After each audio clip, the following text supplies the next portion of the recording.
Kazibari heritage স্টেটে আপনাদেরকে স্বাগত। আমাদের এই হাভেলিটি ১৮২০ সালের বহু পূর্বে পুরনো হাভেলি ভেঙে এটিকে নতুনভাবে নির্মাণ করা হয়। এই হাভেলিটি অন্দরমহল এবং বহির্মহল এই দুটি অংশ বিভক্ত। পুরনো হাভেলি বা আদি বাড়ির কিছু অংশ এখনো টিকে আছে যেটি ১৭০০ সালের বেশ পূর্বে বলে আমরা ধারণা করতে পারি।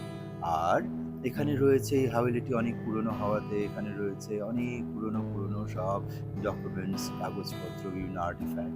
তো আমাদের এখানে অনেক পুরনো সেই ব্রিটিশ আমলে ইংরেজিতে লেখা ডকুমেন্টস রয়েছে আরবিতে, ফার্সিতে এবং পুরনো বাংলায় লেখা বিভিন্ন রকমের দলিলপত্র এবং ডকুমেন্ট যে অনেক গুরুত্বপূর্ণ তথ্য বহন করে। আর রয়েছে এখানে অনেক পুরনো সব ফটোগ্রাফস যেগুলো অনেক ইতিহাসের সাথে সম্পৃক্ত এবং ইতিহাসের অনেক কথা বলে। আরও রয়েছে এখানে সেই পুরনো আসবাবপত্র রয়েছে, অনেক উঁচু সিলিং যেটা লোহা কাঠ বা লোহা কাঠের সাতির দিয়ে নির্মিত এবং রয়েছে সেই পুরনো দরজা জানলা যেগুলো উত্তর দক্ষিণমুখী করে বসানো হয়েছে এবং সেখানে অনেক বাতাস খেলা করে। এবং রয়েছে এই হাভেলিতে অনেক পুরনো সেই ফার্নিচার্স, এখানে পুরনো আলমারি, নকশা এগুলো আমরা দেখতে পাই।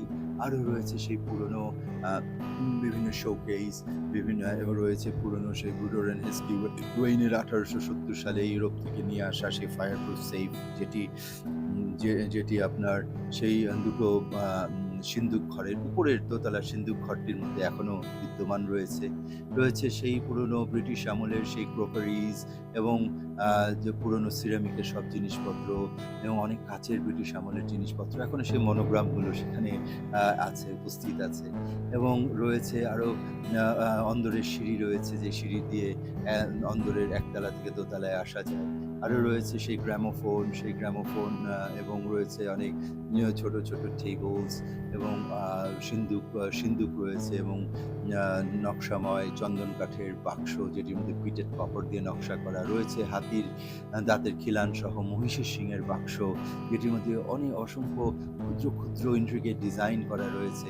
রয়েছে সেই স্বদেশী আন্দোলনের সময়কার শাড়ি, রয়েছে সেই পুরনো আমলের কিছু বই, এর মধ্যে একটি ইংল্যান্ডের এডিনবার্গ থেকে আম আ আসা পাবলিশ করা ১৮৬৫ সালের একটি আরাবিয়ান নাইটসের জেমস পি. উইলিয়ামসের অনুবাদকৃত বইটি রয়েছে। আরো রয়েছে অনেক পুরনো ইতিহাস গল্প এই হাভেলির আনাচে-কানাচে। তো আপনাদেরও দাওয়াত থাকলে পুরনো ঢাকায় আপনারা আসবেন, দেখে যাবেন এই হাভেলির ইতিহাস ঐতিহ্য ইনশাআল্লাহ।